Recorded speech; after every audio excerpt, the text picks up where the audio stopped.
Thank you very much, Abhiji, and indeed the organisers of the Festival of Bharat for the opportunity to welcome our next keynote speaker.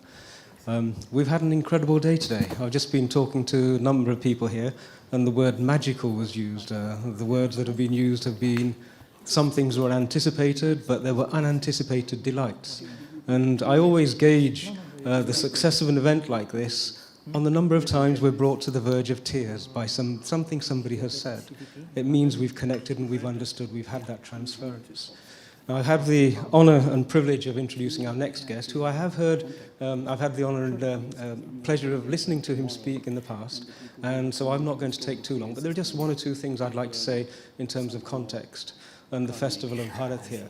Many of you know that I, in my working life, have worked all over the world, but I had the fortune of spending 2 years working in Israel. And some of us who grew up outside of India will probably remember that first time we went to India and we felt a sense of coming home. There's just something that happens when you're amongst family. And I've worked all over the world, and the only place that I felt that same way was when I was working in Israel. What is his name again? There was that sense of actually shared values, but also shared priorities. Now, the gentleman who I'm going to invite to speak in a moment is part of our journey of rediscovery. Today has been all about reconnecting and taking a journey back into our roots, and then bringing the lessons and teachings of those roots here into the modern world and learning how to apply them. The Jewish people, the people of Israel, we have a history, we have a relationship, and we too are on a journey of rediscovering that. We're very, very fortunate to have Mark G with us today, and so I'd like you all to welcome him to the podium. And Mark, please, the floor is yours. We look forward to hearing from you.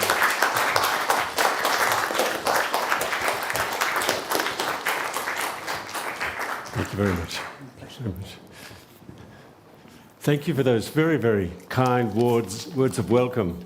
It is much appreciated, and you spoke about a special bond between the people of Israel and the people of India, and there is such a bond. And before coming here today, I checked my history, and in the Hebrew Bible,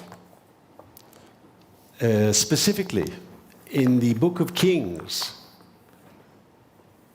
Kings 1, chapter 10, verse 22, at the time of King Solomon, who's one of the ancient kings of Israel in antiquity, in biblical times, there is already a reference to the relationship between the people of Israel and the peoples of India, and the cultural relationship, the economic relationship, the trade.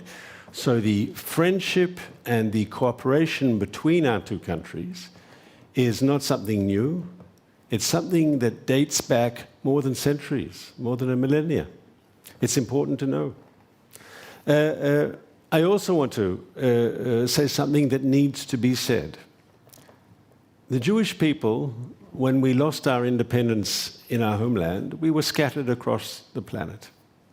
Jews lived in Poland and in Holland and in Iraq and in Morocco and across the planet. In many places, Jewish people suffered.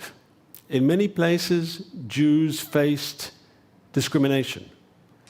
In many places, Jewish people faced institutionalized discrimination. You've all heard the stories of the pogroms and the Nazi Holocaust and so forth. As far as I know, and I've studied this, in India, the Jewish community was never persecuted.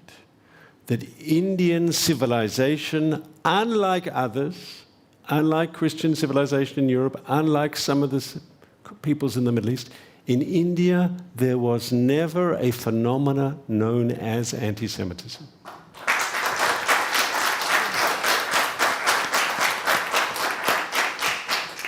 There is something about India which is special. Jews lived in India as a small minority for centuries, never persecuted, never persecuted. This is something you can be proud of. This is something that I am thankful for.